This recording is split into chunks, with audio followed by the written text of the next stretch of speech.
फिर टोपी पहनाने को बेकरार है सरकार, खुद को बताया पाक साफ, अधिकारियों को बेकार, ब्यूरोक्रेसी पर वार। नमस्कार, आपके साथ मैं अतुल अग्रवाल हूं। टोपी पहनने का रिवाज हमारे देश में बहुत पुराना है साहब। जब पंडित जी यानी नेहरू जी टोपी पहनकर देश की उन्होंने हुकूमत संभाली थी तो देश के तमाम सियासतदानों को एतबार हो चला था कि भैया इस टोपी में बहुत कुछ दम है, खास है। लिहाजा बारी बारी सभी पहनते चले गए। जिन्होंने शिद्दत से पहनी और ईमानदारी से काम किया, जोड़ तोड़ जुगाड़बाजी बढ़िया की, वो प्रधानमंत्री पद तक भी पहुंचते गए। यानी टोपी बहुत अहम है। लेकिन एक और टोपी होती है, हमारी आपकी टोपी, हमारी आपकी भाषा में एक और टोपी होती है, उसकी तासीर बिल्कुल उल्टी होती है।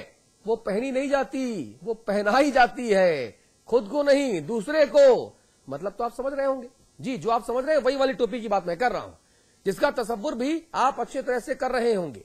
वैसे तो ये चलन अब भी पूरे देश में आम हो चला है, लेकिन इसकी यथोचित प्रैक्टिस अगर कहीं हो रही है तो साहब वो हमारा आपका उत्तर प्रदेश है, जहां नेताओं की टोपियां अधिकारियों के सर जबरन पहनाई जा रही हैं इन दिनों। हद तो यह है कि अब सरकार भी अपनी टोपी अपने मातहतों नौकरशाहों के माथे पर रखकर बल खाने और इतराने लगी है।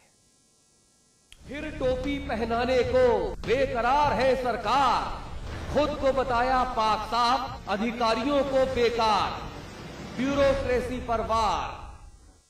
जी हां, तो सुबह सपा सुप्रीमो मुलायम सिंह यादव और शाम को माननीय मुख्यमंत्री अखिलेश यादव जी ने साफ कर दिया कि सूबे में प्रशासनिक स्तर पर आमूलचूल परिवर्तन होंगे। परिवर्तन इसलिए होंगे क्योंकि सरकार को यकीन हो चला है कि जनता के बीच उसकी छवि खराब हो चली है और उसकी खराब छवि के वायस यही नौकरशाह हैं। लेकिन बड़ा सवाल यह है कि हुजूर ये समझने में 11 महीने क्यों लग गए आपको?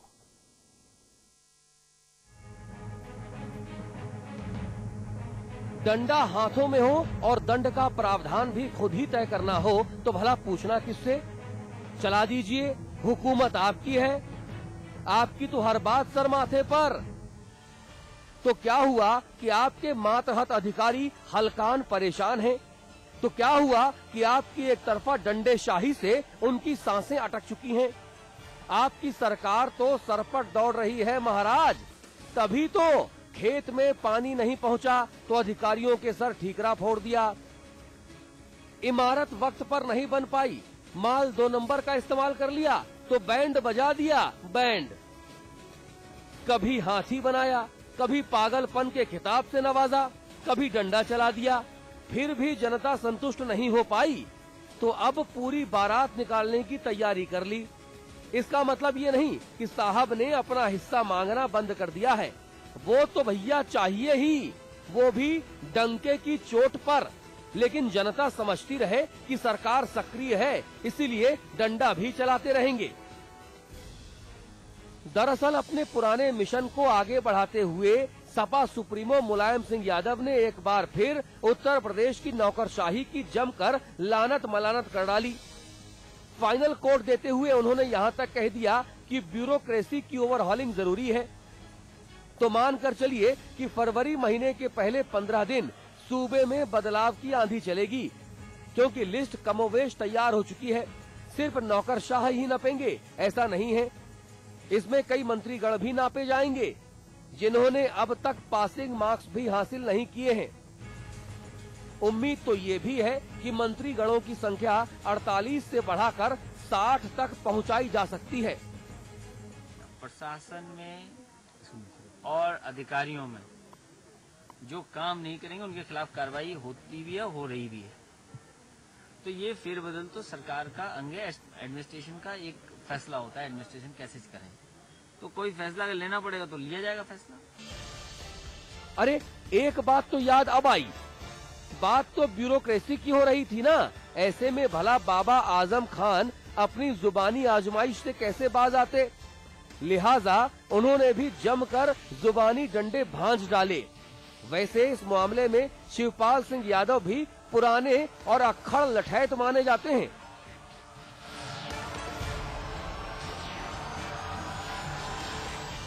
यानी ले देकर सारा ठीकरा ब्यूरोक्रेसी के सिर फोड़ दिया गया। अब सवाल ये है कि साहब मायावती के शासन काल में नौकरशाह निरंकुश, पागल और न जाने क्या क्या हो गए थे। ये बात तो हमने 10 महीने पहले भी सुनी थी और अब ताजपोशी के करीब 11 महीनों बाद भी आप वही रटा रटाया राग अलाप रहे हैं। तो इसमें क्या नया है भाई? क्या हम ये मान लें कि सरकार बड़े शर्मीले हैं, सिर्फ कहते हैं करते कुछ भी नहीं? अरे भैया, डंडा तो आपके हाथों में जनता ने इसीलिए थमाया था ना, तो फिर कुछ करके दिखाइए।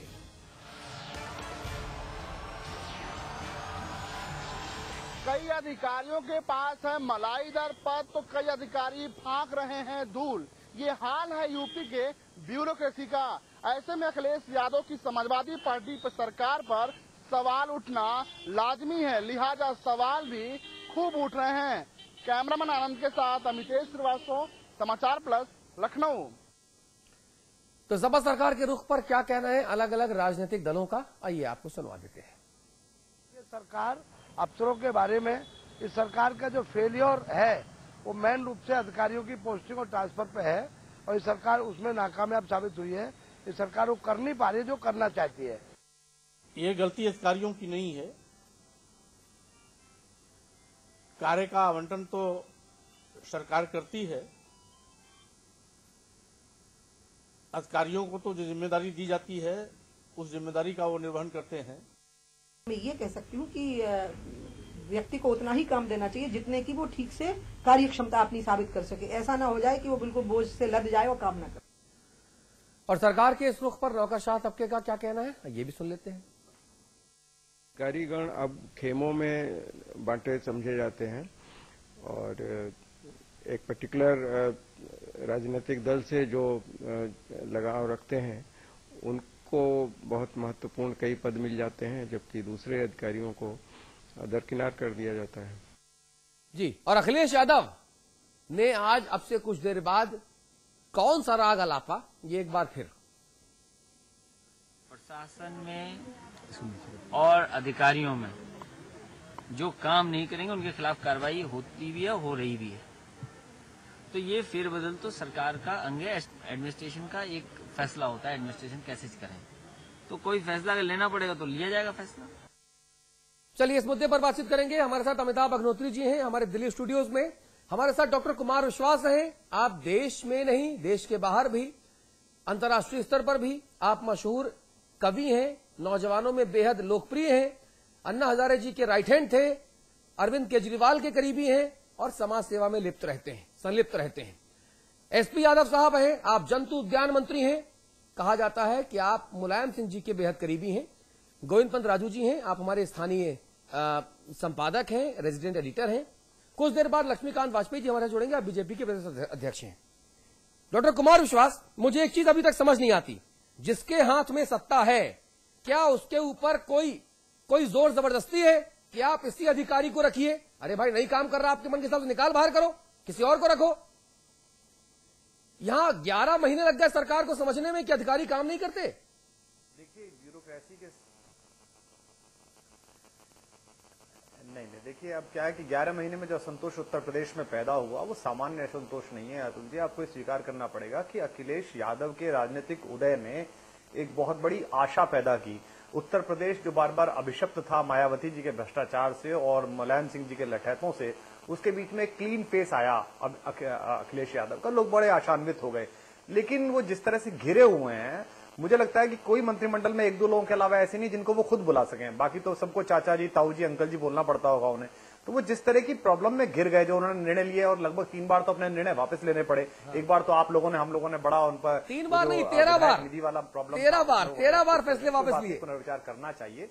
तो एक वो फेलियर जी, वो जो फेलियर उनका है, अब उसको किस तरह से ढका जाए, क्योंकि एक मिशन 14 सौंप दिया गया है समाजवादी दोस्तों को कि मिशन 14 में नेताजी को प्रधानमंत्री और प्रधानमंत्री के रूप में देखना चाहती है समाजवादी पार्टी। अच्छी बात है, एक पार्टी अपने नेता को बड़े पद पर देखे, लेकिन वो कुछ करके देखे। एक बात और मैं कहना चाहता हूं, अतुल अग्निहोत्री जी आपके साथ बैठे हैं, उत्तर प्रदेश एक ऐसा अभिशप्त प्रदेश है कि पूरे भारत में जब विकास की राजनीति की बयार चल रही है, यहां अब भी यही चलता है कि मायावती जी ये कहकर शासन में आती हैं कि मैं मुलायम सिंह जी और उनके लठैतों की गुंडागर्दी से आपको मुक्ति दिलाऊंगी, लेकिन 5 साल तक वो शांत रहती है, कोई जांच नहीं होती। मुलायम सिंह जी ये कहकर आते हैं कि मायावती ने जो भ्रष्टाचार किया है मैं उस पर कार्रवाई करूंगा, उससे मुक्ति दिलाऊंगा। 5 साल तक वो चुप रहते हैं। तो मुझे लगता है कि ये खो-खो है, ये 2020 है कि 5 साल आप कर लीजिए, फिर 5 साल बाद हम लूट लेंगे, फिर आप लूट लेना। और उत्तर प्रदेश इसी घनचक्कर में फंस कर रह गया है, उसके पास कोई यादव जी उत्तर प्रदेश घनचक्कर में फंस कर रह गया है। और ये क्यों फंसा हुआ है? अगर 11 महीने बाद सरकार को ये समझ में आता है कि साहब अधिकारी नकारा हैं, तो भैया ये गलती ना कुमार विश्वास की है, ना अतुल अग्रवाल की, ना अमिताभ अग्निहोत्री की और ना गोविंद पंत राजू की। ये गलती तो साहब सरकार की ही है। यादव जी नहीं, देखिए ऐसा है कि सरकार हमारी, देखिए शुरू में जब बनी है तो हमारे माननीय मुख्यमंत्री जी ने कहा था कि हमारी सरकार पारदर्शी होगी। हाँ।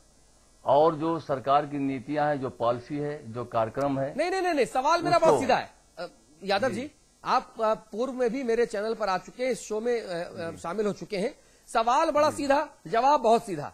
राजनीतिक ज्ञान का, राजनीतिक घोषणा पत्र के वाचन का यहां पर स्कोप होता नहीं है। सवाल बड़ा सीधा कि भाई सरकार को 11 महीने क्यों लग गए ये समझने में कि अधिकारी नकारा हैं। देखिए ऐसा है कि जब सरकार ने नीतियां बनाई, कार्यक्रम बनाए और जो है पॉलिसी डिक्लेयर किया, अब उसमें तुरंत तो पता नहीं चलता है। हाँ। हमने पॉलिसी बनाई और बजट जारी किया काम करने के लिए।